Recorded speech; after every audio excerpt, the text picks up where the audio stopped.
This is one product that will give you that glowy glass skin if you use it the right way. It's goated. Come to the space.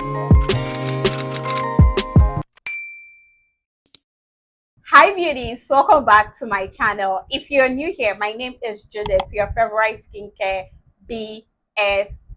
Today we'll be talking about Tretinoin, how to get that bright glowy skin with Tretinoin. If you have been struggling with acne, dark spots, stretch marks, dark knuckles, hyperpigmentation, dull skin, textured skin, or melasma, maybe you've heard about Tretinoin but you're scared of using it, then this video is for you. I'll be walking you through how to use it, the right amount to apply, how to use it for your stretch marks and dark knuckles. So without wasting much of your time, let's get right into it. Tretinoin is one powerful form of vitamin A that can treat any, if not almost all, skin concerns like acne, hyperpigmentation, dark knuckles, stretch marks, wrinkles, fine line, melasma, and that is simply because it is highly effective when it comes to skin cell turnover. It works deeper and faster than Retinol. Now, I know most of you are wondering if Tretinoin and Retinol are the same. Well, the only difference between the two is that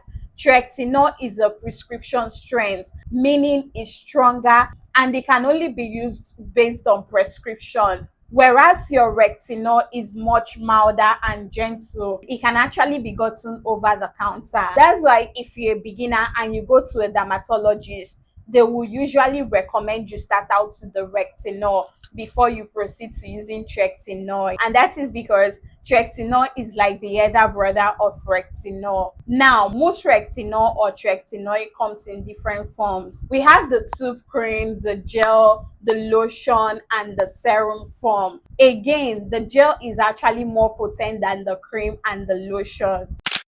If you're someone with or dry or sensitive skin, it's better you go for the cream one. Whereas if you're someone with oily or acne prone skin, you can opt in for the gel one. If your skin is normal or combination, you can use any of the two. Now, let's talk about the strengths or the percentages you usually see. Tretinoin usually have three main percentages or strengths, and the first one is the 0.025%. They also have the 0.05%, and lastly they have the 0.1%. So the 0.025 is the mild or less concentrated form. It's perfect for beginners, dry skin, and those with sensitive skin. The 0.05% is moderate, is somewhere in between, and is suitable for intermediate users. Now, the 0.1% is actually the strongest form. It's more concentrated than the other two, and that is what I have here. So if you're an experienced user, or you're someone battling with severe acne, dark spots, or you have tough stretch marks and dark knuckles that have refused to go away, then you can opt in for the 0.1%. It's actually suitable for those with a tougher skin. So if you're new to using Tretinoin or Retinol, always ensure you start with the lower percentage and then proceed to the other one and then to the highest one, other than starting with the highest. Is going to purge your skin or irritate your skin. Now, who exactly should be using Tretinoin? Like I said earlier, Tretinoin or Retinol is not for everyone. So if you're a pregnant or breastfeeding mom, or you're trying to conceive, I would highly recommend you stay away from using Tretinoin or Retinol, except your dermatologist says otherwise. Tretinoin is preferably used by people with severe acne, hyperpigmentation, dark spots, stretch marks, uneven skin tone, melasma, aging signs like fine lines, wrinkles, discoloration. This is a product that is going to treat all of that and give you a smooth, beautiful, glowing skin. Your skin is definitely going to be looking like glass if you use it the right way. I need you to know that it does not have any side effects. Although if you use it wrongly, you can actually experience severe peeling. For some people, their skin might become extremely dry or it might even give you like skin redness. So you want to ensure you're using it correctly. Before I go ahead to show you guys how to properly use your tretinoin, let's take a look at some of the mistakes you've been making and you need to avoid while using tretinoin. The first mistake a lot of people make is using too much. See, when you're using tretinoin, less is actually better. A pea-sized amount is all you need when using your tretinoin or retinol. Secondly, avoid applying your tretinoin or retinol on a wet or damp skin. Ensure you totally dry out your skin before applying your tretinoin so that it will not give you that sensitized feel or burning feel. You also need to ensure that you do not skip a sunscreen when using tretinoin. Always apply your sunscreen every morning if you're using tretinoin or retinol in your skincare routine. Now, with all of that out of the way, I'm going to be sharing my own personal experience with tretinoin and the different methods or ways you can use your tretinoin. As at last year, a lot of people were raving or hyping tretinoin and retinol on TikTok. Guys, I didn't want to fall for the hype. In fact, I never fell for the hype, not until I had the severe acne that refused to go, no matter the product I used. I decided to try out Rectin A soap at the time, and funny enough, it worked. It basically dried out my pimples, but I still had like dark spots all over my face. So I needed to clear that out, and that was when I opted into using tretinoid gel. I actually didn't start with the lowest percentage. I started with 0.1%, and I was using it once or twice weekly. And when a lot of people started complimenting my skin, the level of glow, within a week, my skin was already shiny and looking like glass. It had this glossy look that everybody liked, and they were asking for my facial recommendation at the time. My sister was even admiring my skin. She also went to go and buy. So I actually saw results within a week. Not until the third week I started overusing it because I was getting a lot of compliments. That was when I started noticing that my skin was peeling. I felt like it was my skin purging at the time, and I've seen a lot of people online saying that your skin might actually purge for some time before it starts to glow. But funny enough, my skin did not purge in the first week, it didn't purge in the second week. It was now in the third week that I started noticing peeling on my face, and I'm like, I had to ditch it at the time. I kukuma gave up. That was when I knew that I had messed up. I would have just stick to using it just once or twice like I was doing. And that's exactly why I'm making this video, so that you wouldn't make the same mistake like I did. So when using tretinoin, you want to ensure you use it only at night. Do not use it in the daytime. It's only meant for nighttime use, and use only once or twice weekly. If you're starting out, personally, I would say just use it 2 times weekly. Don't go overboard with your tretinoin. 2 times a week is perfect. And like I said earlier, you only need a pea-sized amount. Now, the first way or method to use your tretinoin or retinol is the sandwich method. Now, this method requires you to wash your face first with a gentle cleanser, and once you're done washing your face, you can go in to apply your face toner. Ensure you use a hydrating and gentle toner.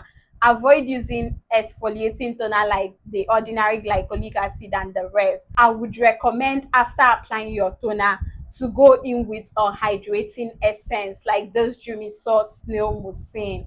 Guys, this is one of my favorites. Like me personally, I love to apply this when applying my tretinoin. It helps with hydration. That way your tretinoin is not going to be drying. Now, immediately you're done applying your face essence or face toner, depending on the one you're using, ensure you go in with your face moisturizer, like this Neutrogena face moisturizer, simple face moisturizer, or any other hydrating face moisturizer.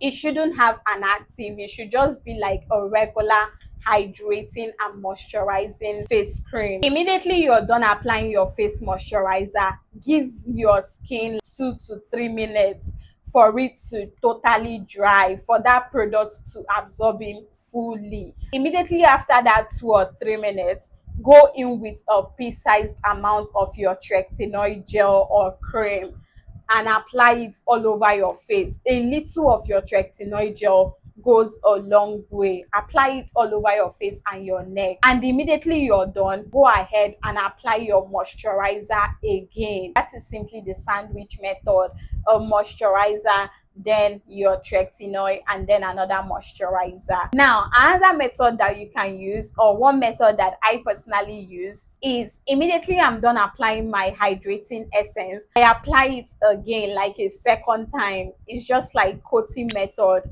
I apply it again like the second time. I make sure that my skin is really hydrated and moisturized. Then I'll go in with my tretinoid before going in with my face cream. This is another sandwich method that I use, and this is something that have been working for me. Immediately my face moisturizer is done absorbing into my skin, I go into sealing all of that with either my slim petroleum jelly, or most times I usually use this vitamin E capsules. I just take like one of it and apply it all over my face. Immediately the products are done absorbing after a minute or two. That way my skin is not going to be feeling dry, and when I wake up the next day, my skin will be looking like glass. It will be looking so smooth, so soft and supple, and I don't even experience that purging or skin peeling when using tretinoid gel, although I'm using the highest prescription right now. Now, I know some of you are wondering, can I actually use tretinoid gel under my eyes if I have dark under eye circle or wrinkles under my eye? You can actually do that, but you need to ensure that you hydrate your under eye first with your face essence and moisturizers before applying your tretinoid under your eye. That way it's going to help you get rid of those sagging skin or wrinkles that you may have under your eye area. When you're using tretinoid or retinol in your skincare routine, you need to avoid over exfoliating your skin or using exfoliants like AHA, BHA, glycolic acid, salicylic acid, and the rest. You want to ensure that your routine is filled with hydrating and moisturizing ingredients. I know a lot of you are waiting for how to use tretinoid for stretch marks. Now, if you're someone battling with stretch marks and you want to get rid of your stretch marks, and maybe you've basically used everything and nothing is working, you can equally use tretinoid gel. Now, for your stretch marks, you need to get 0.1% tretinoid gel or cream, because the 0.1 is more potent. So you need something that will go deeper to get rid of those stretch marks. So ensure you apply like a moisturizing body lotion first, then apply a little of your tretinoid all over those areas that you have the stretch marks, and it's going to gradually smoothen that area and fade your stretch marks gradually. It's not a quick action product, so you might give it basically 2 weeks to a month for it to totally fade away. For those of you battling with dark knuckles, you want to also use the 0.1% tretinoid gel than the 0.025, or you can also use the 0.05% for treating your dark knuckles. It also works. All you need to do is to moisturize your hands first and then mix a little of your cream, or you can just take your tretinoid, make a fist, and then apply it all over your palm, and it's easily going to fade your dark knuckles and the wrinkles on that area. So you see, tretinoid can truly change your skin if you're using it the right way. So be patient and stay consistent, and you're definitely going to see your skin transform. I hope today's video was very helpful. If you enjoyed watching this video or you learned a thing or two, endeavor to like, subscribe to my channel for more skincare tips, and catch you guys on my next one. Bye.